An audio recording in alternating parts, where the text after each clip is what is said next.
In this video, we're going to go over how to set up your Facebook pixel and also how you can install it on your own website. It's a very simple process. It should only take about 3 to 5 minutes to get installed. And then once you have the Facebook pixel installed, you're going to be able to track all the people that come to your website from Facebook, from Google, from pretty much anywhere.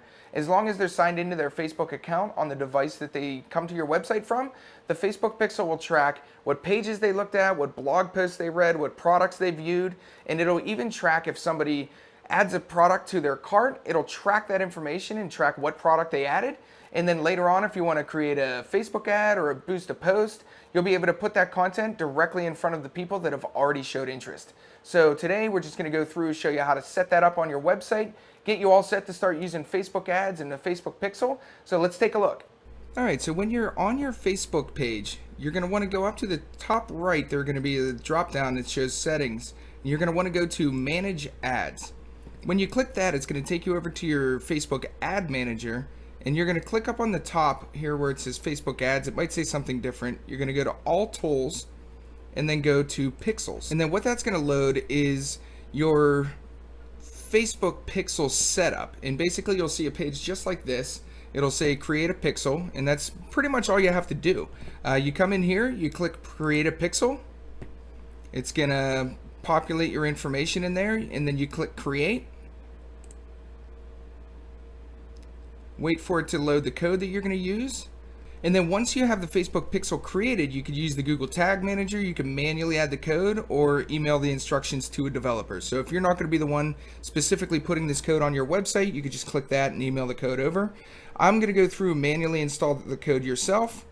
Generally, that's how I do it. And all you have to do is it has the code right here. So you just basically click here and copy the code. You click once, copy to clipboard, and then all you have to do is go over to your website and install that code into the header of your website.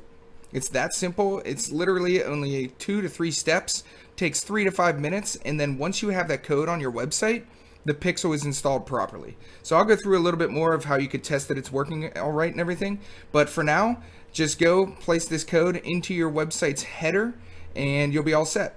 So once you have the Facebook pixel installed on your website, I highly recommend downloading a Google Chrome extension called Facebook Pixel Helper. And basically what this does is it just tells you whether your pixel is installed properly. So any website you go to, once you install this extension, it'll show whether they have a Facebook pixel installed. This one says 1 pixel found on ThinkBig SEO because we have it installed properly. If it's not installed properly, it'll say no pixel found.